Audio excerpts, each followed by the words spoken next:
listening to the Caffeinated Thoughts Podcast. Hi, this is Shane Vander Hart. Happy Wednesday. This week has been incredibly busy for me. A lot of weeks are busy, which is why those weeks, you could tell those weeks because generally we only have one episode that particular week, and this is going to be one of those weeks. But because this week my daughter's graduating college. Kelvy's graduating with a bachelor's in social work, or a BA or a BS, I can't remember exactly which, from Hannibal LaGrange University down in Hannibal, Missouri. So we're going to be traveling down there. I'm excited for her and what God might have in store for her upon graduation. She's got, several opportunities she's looking at, so that's exciting. I'm turning my attention back to Iowa legislative races because the June 5th primary is quickly approaching, and I want to get as many candidates on this podcast as possible. Focusing this week on Iowa House District 26, which is down in Warren County. The Republican Party has a contested primary between Jeff Janssen and Rebel Snodgrass. Rebel was the 2016 Republican nominee. He lost he lost the election, general election in 2016 to State Representative Scott Ourth, who was an incumbent. So he's hoping to get the nomination to challenge him again. I've reached out to both men. I've had a chance to talk to Rebel first. I had a conversation with him this afternoon. But before we get to that conversation, first a word from our sponsors. Hi, this is Brian Myers. When I needed a better life insurance plan, I found it with Travis Risvold of Modern Woodmen of America. When I first met Travis, he wasn't like some other life insurance agents that can be pushy and try to get you to buy something. Travis just made himself available to me. That was it. He told me to let him know if and when I needed anything, and he stayed in touch. When the day came and I did need to make some changes with my life insurance, Travis met with me and walked me through several options so I could make an informed decision. Ultimately, it was the best decision for my situation. So if you need a life insurance plan that makes sense for you, call my friend Travis Risvold with Modern Woodmen. His number is 515-883-0029. That's Travis Risvold with Modern Woodmen. He can help you find the life insurance you need. Call him at 515-883-0029. At American Principles Project, we believe that human dignity should be at the heart of public policy. We work in all 50 states and in Washington, D.C. to promote life, religious freedom, local control over education, authentic economic progress for working Americans, and a return to constitutional principles such as federalism. Want to help American Principles Project? Visit our website today, AmericanPrinciplesProject.org. That's American Principles, PLES, project.org. Sign up for email updates. Help us out. We want to work with you. That's AmericanPrinciplesProject.org. And I'm back. Without further ado, here's my conversation with Rebel Snodgrass, one of the Republican candidates in Iowa House District 26. Well, hey, Rebel, thank you so much for taking time to talk to our listeners about your candidacy in Iowa House District 26. The question I always ask every candidate I interview, what made you decide to run? I tell you what, Shane, I originally decided to run back in 2016. Mm-hmm. I was sporting some campaign gear at a gun show, and a gentleman that was filling in at a booth there got to talking to me and found out I was from this area, and there was no conservative that was going to challenge the incumbent. And so he asked me, and I felt like I just was back in 7th grade and just got caught smoking again. Okay. My stomach got butterflies in it, and the hair stood on the back of my neck, and I was just like, it scared the death out of me. And I said, no way. And so in 7th grade, you're saying you lived up to your first name? You're a rebel? Yeah, well, I got expelled the very first day of school because the big kids said that was what you do, and I followed the big kids, and that wasn't what you do. Okay. Sorry to interrupt. That's all right. But I tell you, when I got suspended, I knew I had to go home and tell my father. That was a scary moment. I bet. And that's exactly how I felt when they asked me to run. And I'll tell you, as luck would have it, my best friend and my right arm here at my business was on his honeymoon in Hawaii, so I couldn't call and talk to him. The only thing my wife would say is, you know how I feel about it. I don't want you to do it, but if you do it, I'll support you. And my dad was gone, and so literally I spent a lot of time sitting on the deck, and this was in March, sitting on the deck outside at night, praying, looking at the skies, going, why me? Why are they asking me to do this? Right. And for 5 days, I fretted over this, and it came down to, I can do it. I'm in a position in my life to where, it is actually set up around the farm schedule, which happens to be my downtime in my business. Okay. And I'm in a position in my life where I could. And I wanted to serve. One of the only regrets I have in my life is that I did not serve in the military. Mm-hmm. And I thought, this is a way that I could. So I ran in 2016. We didn't quite get it done. And the people of Warren County came to me and they said, we would like you to run again. Okay. I said, it's a little too soon to consider that, honestly, because I'm telling you, if you want to talk about building character, put 100% of yourself out there. Be the first person to say I love you in a relationship here, because that's what I did. Right. I went out there and I campaigned. I knocked on over 10,000 doors, and I got to know the community so well. I already owned them as a constituency. I wanted to work for them. And so when it came down that I didn't make it, and we had a room full of hundreds of people, and I had to go out and tell them, guys, I appreciate how hard you work, but we didn't quite get it done. Right. And people started to cry. There was people that really cried. It was extremely hard. And so when they asked me to run again, I really, really had to contemplate it. And after some prayers and a lot of contemplation, I decided to go ahead and do that. So they also asked me to run and they asked me to run for the chair of the Warren County Central Committee for the Republicans, and I did, and I've been running it ever since. I figured that would be good practice because I'm just a country boy. I grew up in southern Indiana. I moved out here 30 years ago. Okay. And I was wondering about your accent because that doesn't sound Iowan. I was raised in southern Indiana, and I was raised an educated people. Mm-hmm. Those people in Tennessee and Kentucky were called hillbillies. Uh-huh. I had to move to Iowa to find out them folks lied to me. My wife grew up in Indiana, and but Northwest Indiana. But I've known several people from Southern Indiana. It's like people don't really realize that's South. Yeah, it really is. Indiana's a long, slender state, so they think of you being straight across. But like you said, everything from the Great Lakes all the way down. Yeah. All right. Well, I just wanted to ask you some policy questions. First of all, the legislature just passed fetal heartbeat abortion ban last night. Actually, early this morning, the Iowa Senate passed the House version, which bans abortion bans abortions of babies where a heartbeat has been detected, with the exception, and the House version added exceptions to it. I mean, the original version already had life of the mother, which is kind of a standard accepted exception, I guess, among the pro-life community, but also include this new version that just passed. It's going to be going to Governor Reynolds' desk.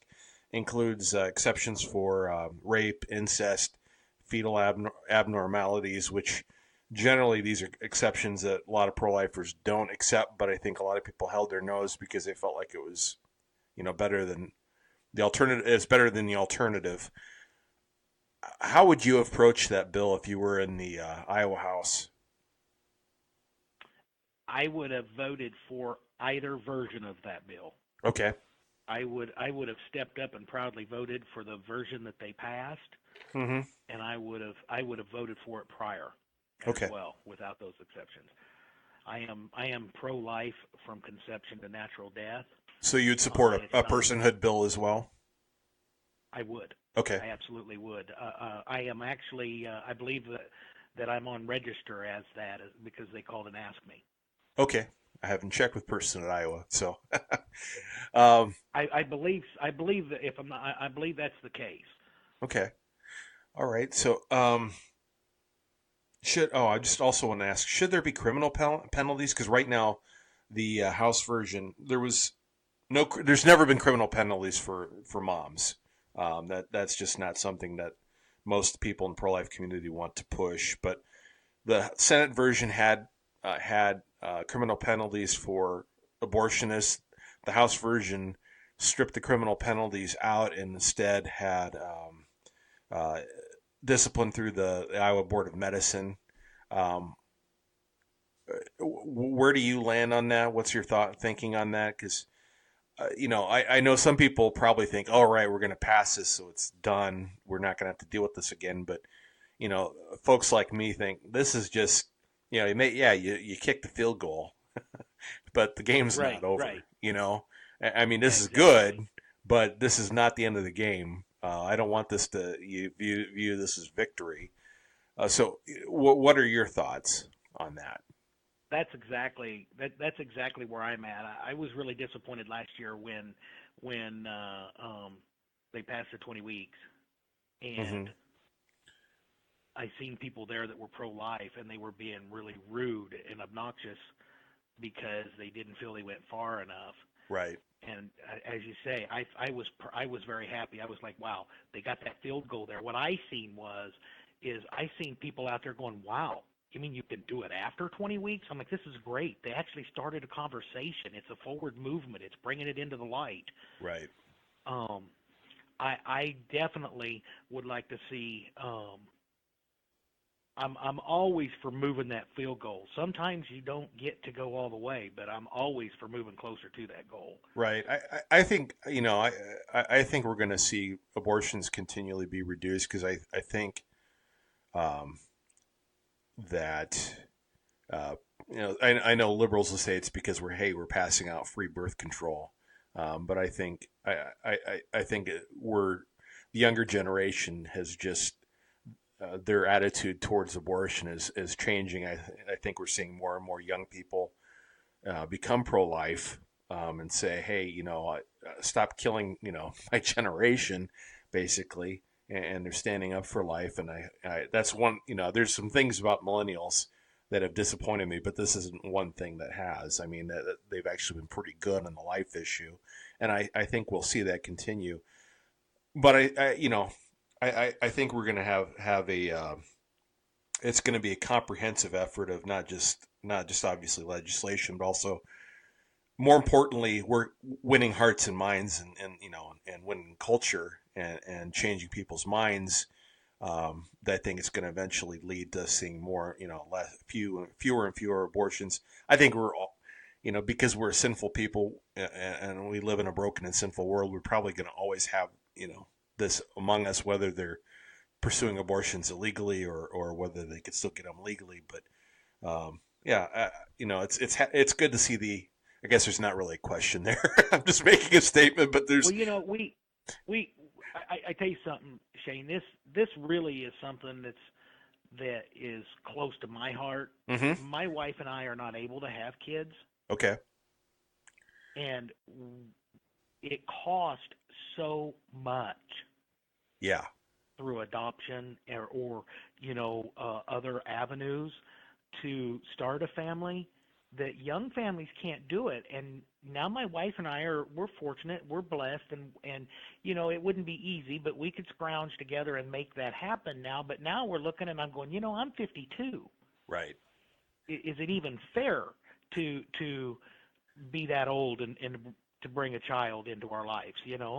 How long before they're on their own? Yeah. And so it's a close issue for me, and I know for a fact that there are millions of couples out across America that would love the opportunity to adopt a child and start a family.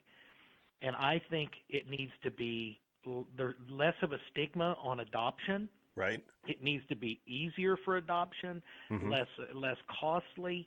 I think we need to attack this through education. Okay. And You know, are you think supportive of things? literally- Are you supportive of things like adoption tax credits? Absolutely. Okay. Yeah, because that's one point I know Democrats are making. How do we, great, you want to ban abortion, but how do you support, especially younger girls who may be caught up in an unexpected pregnancy? How do we provide support for those? I don't think the answer is, hey, the government can fix it. But there probably are some things that state government can do to encourage adoption, like adoption tax credits, and obviously then we just need to encourage the private sector to be involved and rally around these girls through organizations, through mentoring, through a lot of different avenues that they could provide support. Well, shift gears here to education. Education is about 57% of the state, makes up at least education funding, both K-12 as well as regents, universities, and community colleges, make up about 57% of the state general fund. What is your view of local control of education? What does that mean to you? I believe that local control, almost everything should be there, like what we were just talking about. Even we should be working with our communities to figure out how to make it be controlled at the grassroots, because it literally, I believe this to my core. It starts at the home. It then goes to your church. It then goes to the community for responsibility-wise. And so, I believe the control should be at the local level, especially, schools is no exception. The more control at that local level has more vested interest in your child having a good education than you. Right.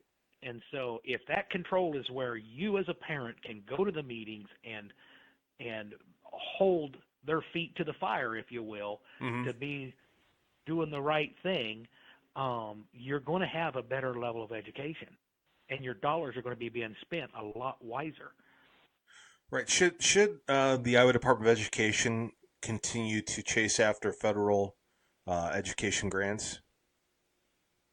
Because obviously with grants, pardon? I don't believe so. Okay. I don't. And I tell you what, after this interview, maybe not, but I currently do all of Simpson College's doors and windows and siding and stuff like that on their campus. And okay. It's usually scheduled around their grants. Oh, well, and I mean, what Simpson does as a private university, that's totally up to them. But obviously there with Iowa Department of Education, I mean, you got Title I funding, and I don't think that's going to ever necessarily go away. I mean, maybe one day it will. It'd be nice to see feds, what I'd love to see if, is the Federal Department of Education close and maybe they just block grant money to the states for education, let them decide what to do with it. But that's a long road to hoe, and hopefully right. we see that done. But, states, I mean, states are kind of their own worst enemy too. When they say they want total control of education, but yet they're constantly going to the federal government with their hands out. So it'd be nice to see, i.e. Iowa Corps. Yeah, less and less. Yeah, exactly. Well, because of the Race to the Top grant, Iowa joined Smarter Balance Consortia, assessment consortia. They adopted the Common Core state standards and aligned our math and English language arts standards to the Common Core, out of the promise that would make them eligible to actually be competitive for this grant that we didn't actually end up getting. I like calling Race to the Top, Race to the Trough, because in 2009 when this came out, I mean, the states were cash poor. We were in the middle of a recession. They were struggling, so everybody was trying to gobble up any kind of federal money that was out there. So it'd be great if the Iowa Department of Education would, ease off of applying for these federal grants because they never, money's never free. No, it's not. Right. So, I got the visual image of it's a wild, wild world. yeah, definitely. So, All the people running at the end, trying to climb over each other to get the money. yeah, should Iowa repeal the Common Core state standards out of their standards and next generation science standards and return? I would absolutely support that. Okay. All right. So, school choice, where do you land on that? Are you a supporter of education savings accounts or vouchers or tax credits? I mean, where do you land? I believe. Well, first off, like I mentioned, my wife and I can't have kids, so we don't have kids.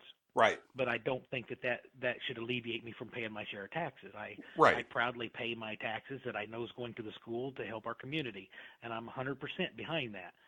However, my operations manager, his kids are going to a Christian school, mm-hmm. and I believe that he should be getting tax credit to offset. He shouldn't have to be paying taxes for a school system that's not working well enough for him, so he's going to a better school. So he didn't have to pay double, basically. Exactly. He's having to pay double, and that's not fair. Yeah. Okay. So the Iowa legislature is going to be exploring tax reform.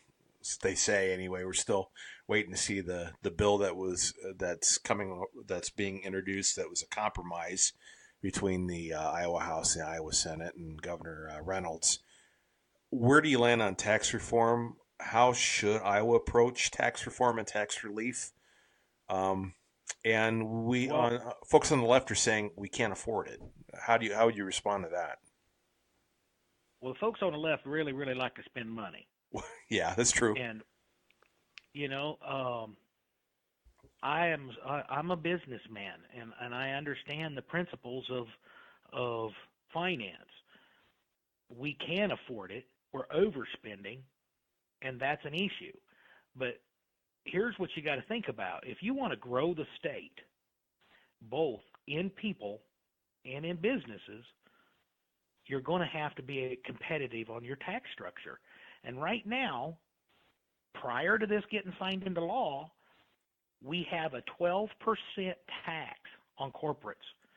That is the highest tax rate on a business in any state in the nation. Right. Right here, Iowa, the most expensive state to do business in. Why do you think that we don't see a lot of manufacturing? And I drive all over the state of Iowa for my business, and I go in and out of all these little towns, and I think this town could really use a manufacturing plant. Right. As I'm looking at roofs that are patched in and siding that needs replaced, and you go into Newton and there's beautiful homes that have been so well maintained over the years, and now you're looking at them and a lot of the homes are starting to look rough, and it's because so much of the manufacturing is gone. Right. From Newton. And so that structure has to go down. I believe the compromise they settled on was a little below 10%, but that isn't enough. For corporate, yeah. Further. Yeah. Yeah, for corporate. Mm-hmm. For corporate. Now, for individual taxes, on the individual, we still are way too high. The taxes on the individual is, out of 14 states in the Midwest, we are the second highest in those 14 Midwestern states. And so there again, if you want to see people here, you've got to have the jobs and you have to have a good tax rate. And so I think they dropped that to 6.5%. Something for the top rate, yeah. I believe so. Mm-hmm. I think that's right. Like in 2021. I think that's when we're going to land at that top rate. I'm still not entirely sure how that's going to work. It'd be nice to see legislation rather than just the talking points. Right. Yeah, that's myself, and that literally it's so new that like you said, I haven't been able to read the entire bill myself to see exactly where they did settle at, and it isn't a simple issue. It is complex. Right. But they're changing. What is simple is.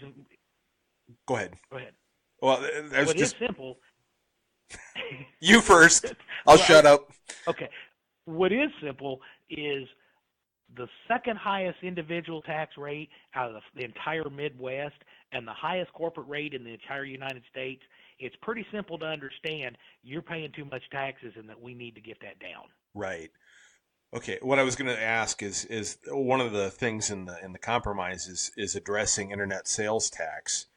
Should out-of-state companies be, assessed Iowa sales tax?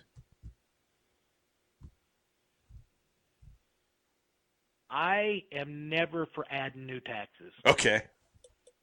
I'm know I'm not. I know we're seeing a change in commerce, and there's more and more over the internet. So therefore, the question begs is, well, are we really increasing taxes, or are we just gaining back tax revenue lost through the block and mortar stores?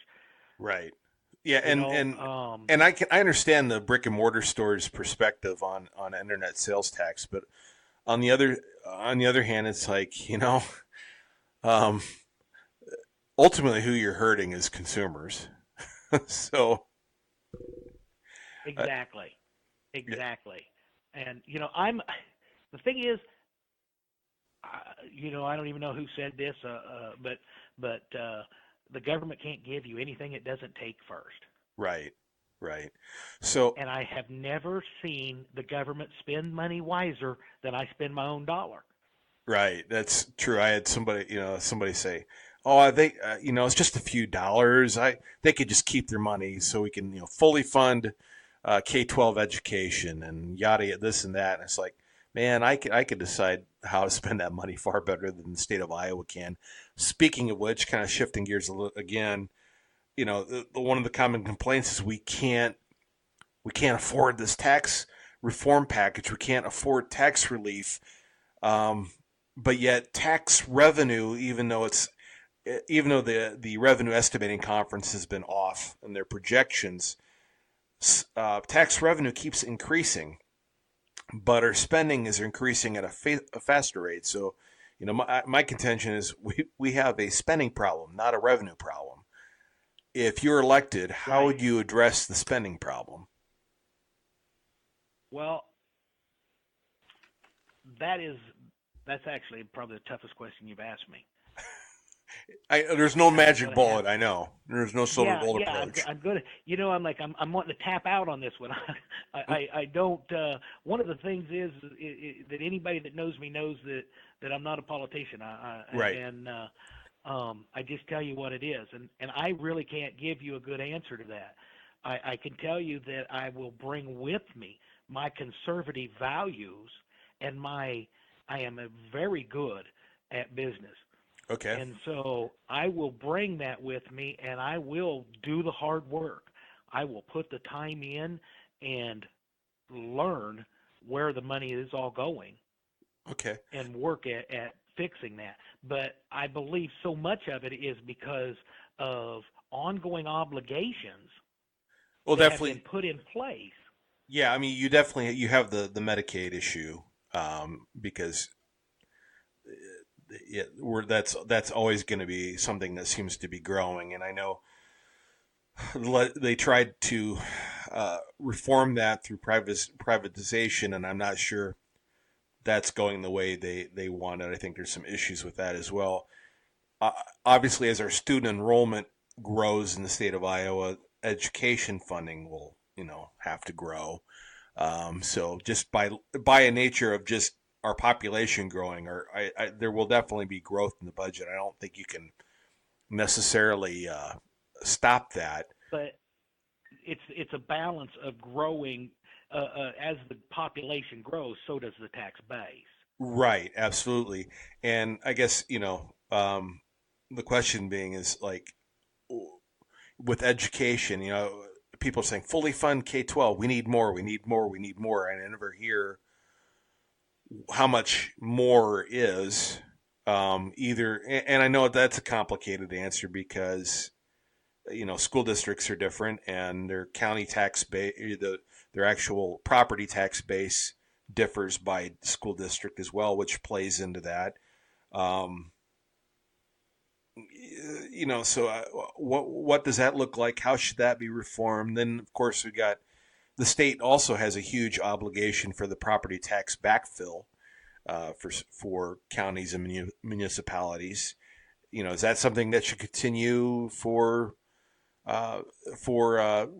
local governments that saw their property tax rebound after the property tax reform? Like, is that something that we should continue for West Des Moines? So your answer, you said no? Yeah, I don't believe so. Okay. I think that, that was meant more as a stopgap. Right. And now it seems like it's just an ongoing obligation. Right. And that's and that goes along with like a lot of the budgets that are set up to use it or lose it. Yeah. We should be incentivizing. We should literally treat each branch as its own entity and incentivize them to be frugal and do a good job, instead of going, well, we haven't had hardly any snow this year, so we might as well send everybody out on overtime and spray the roads with salt and with a saline solution and run up and down the roads. Yeah. Use that up because next year we may need it, and I don't want to not have it. Right. Yeah, it's it's the awful mentality. Yeah, definitely. It is. It's something that everybody out here gets.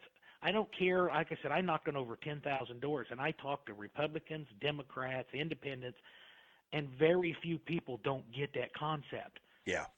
But yet you get into government, and it's like all of a sudden it's not that big of an issue. There's always money there. We'll just get more. Right. Money is hard to get and easy to get rid of. Yeah. Shifting gears, and I want to kind of bring us to a close because we're way over the promised time I gave you. One thing we're seeing in states like California, for instance, sexual orientation and gender identity laws are starting to encroach on religious freedom of Christians as well as potentially other people, but there are other religious liberty issues at play for other folks. Anytime the state encroaches on religious freedom, which we're seeing more and more and more of, how should Iowa protect religious freedom, but yet also make sure that people are legitimately not being discriminated against? Personally, I think as a community, we need to push back. We need to push back hard. Every time I run into a pastor or a minister, a preacher, I'm talking to them. I become the minister, and I'm ministering to them now, telling them that they need to be bold and they need to stand up. Right. There are already discrimination laws on the books to handle that. Right. So, for instance, if a Christian baker's, asked to, it's not. Do you believe it's discrimination if they turn down a same-sex? Not. Okay. Because that's one thing that frustrates me is that people don't seem to understand the difference between saying I don't want to participate in this event compared to I'm not going to allow you to be a customer. Because, for instance, Gort's House, they had same-sex, or they had homosexual customers. They just didn't want to participate in a same-sex wedding. And right. There's a freedom of association, there's a freedom of conscience issues, it's a religious liberty issue, and nobody seems to understand that. Then, of course, anytime you talk about having a bill to protect, like Religious Freedom Restoration Act, which all that does is provide a potential legal defense for somebody who's accused and who's somebody when a complaint is made against them. To use in court, that doesn't necessarily predetermine the outcome of that issue in court. People, we see not just the left go ballistic, but also corporate America go ballistic. We saw this in Georgia, we saw this in Indiana. And I'm thinking probably Facebook, Apple, Microsoft coming to Iowa also helped shoot a potential Religious Freedom Restoration Act here in Iowa. Kept it grounded, which is amazing to me because and it was grounded in the Senate, which is probably, our Senate is probably the most conservative it's been in years. But yet we couldn't get that done this session. How do you think we address that, legislatively? Well, I would tell you I'm in support of religious freedoms. Okay. I'm not sure how to address that myself, Shane. That's the second thing you've asked me that I haven't been able to. Well, would you support a Religious Freedom Restoration Act? Absolutely. Okay. Absolutely. Well, there's a start. Listen, whether you're a Christian or not, you cannot argue the facts. Christian values are good for society. I mean, who can argue not coveting the neighbor's wife? Do Right. not kill. I mean, seriously. Right. Thou shalt not steal. How can you argue that as a bad value? Yeah. And so whether you're a Christian, the day after the election last year, there was a man that worked very hard in my campaign, and he went with me. He made me get out of bed. I didn't even want to get out of bed. It was terrible. Of course, one thing was I was up until 3 o'clock in the morning to watch Trump win. But I took I'm driving around picking up all these signs, and I'm thinking, who in their right mind put out 115 4x8 signs? Right. But we're driving around picking them up, and he asked me how I felt, and I said, I'll tell you something. I figured the Lord's will was done. Right. So I'll deal with it, no matter how I feel right now. Right. And he looked at me and he says, I'm an atheist, right? And I said, well, that makes you my favorite atheist then, because, I love you. He's a good friend. He was a good and I like him as a person, and I hope I rub off on him. But you don't have to be a Christian to appreciate Christian values. True. Very true. Last question, so because I believe that is our right. We are, without a doubt, in my mind, we are a Christian nation. We were founded on Christian values, and I won't deny that. Okay. The last question, because we're like way over time. I want to make sure, I want to get you off. I'm sure you got other things you need to do. Right. You're running contested primary, and if you should you be nominated, you're running up against the guy that's defeated you back in 2016, Representative Scott Ourth. Why should the voters of Iowa House District 26 vote for you again? Well, my stance has not changed since the time I said I would run in 2016. His has gotten clearer, but his has not changed either. The reason that I was so against Scott Ourth to begin with is because I seen him speak one time, and I had been following how he voted, and I went, what? That's not how he votes. He literally balled his fist up, and he was talking about balancing the budget, and then he goes in there and he votes. In 4 years' time, he voted for $2.2 billion worth of increased expenditures.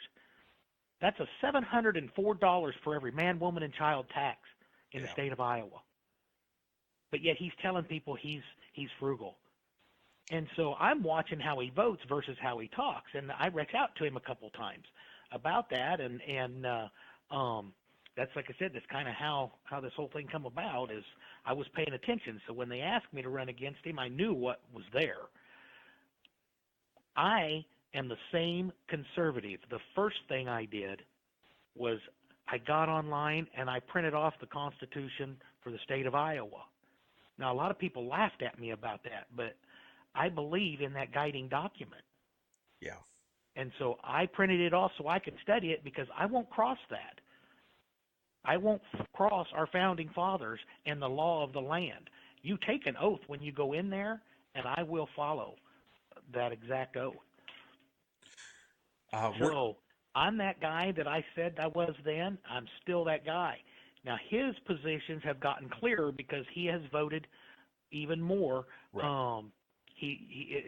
Well, for instance, first thing off my mind is he voted against the right for you as an Iowan to keep and bear arms, to be added to our Constitution. We are one of 6 states. 44 states in the nation have that right in the state constitution. And people say, well, why do we need it? It's in the Second Amendment's in the federal constitution. Well, I don't know if you've been paying attention, but the state of Texas in 2015, the governor actually marshaled the National Guard to follow the federal troops that was in his state because he didn't trust the government. The federal government was acting so erratic. I believe we need it in our state government because that is our insurance. That's our protection. Right. Well, hey, where can people learn more about your candidacy? You can see me at rebelforiowa.com, and I also have a Facebook, Rebel for Iowa. On there's my phone number, and I'm an open book. You can call me, and, I don't have time a lot, but I absolutely will always make the time. So if you catch me in a busy time, then we'll set something up. I recommend going through Facebook and just reaching out to me through Facebook and saying, hey, I'd like to meet up with you, and I'll buy you the best cup of coffee in the state. All right. Well, hey, thank you so much for your time. I appreciate it. Well, thank you so much. I appreciate it too, Shane. Hey, take care. Bye-bye. Bye-bye. And that concludes today's episode of the Caffeinated Thoughts Podcast. Thank you so much for listening. If you happen to be listening to this podcast somewhere other than on our website, please be sure to check out caffeinatedthoughts.com. Again, that's caffeinatedthoughts.com. Or you can just Google Caffeinated Thoughts and we'll show up at the top of your search screen. Also, be sure to like us on Facebook, follow us on Twitter. You can find those on Facebook and Twitter at CAFF Thoughts, C-A-F-F, then Thoughts. We'd love to have you follow us. Also, you can sign up for our emails on the website, caffeinatedthoughts.com. That way you never miss a single update. Hey, this is Shane Vander Hart, and until next time, my friends,